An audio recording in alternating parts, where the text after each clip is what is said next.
राबिया क्या बोल रहा है? नहीं खेलो मेरे साथ। फिर आप नहीं खेल रहे? क्यों? तुम भी मेरे साथ एक दिन स्कूल जाओगे मेरे साथ? अकेले स्कूल जाओगे?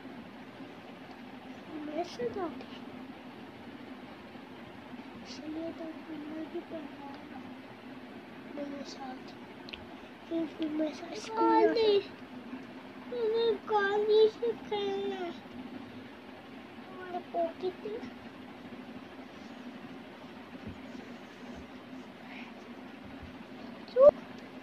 तो खत्म हो गया ना, फिर मैं पॉकेट नहीं है मामा, पॉकेट तो नहीं।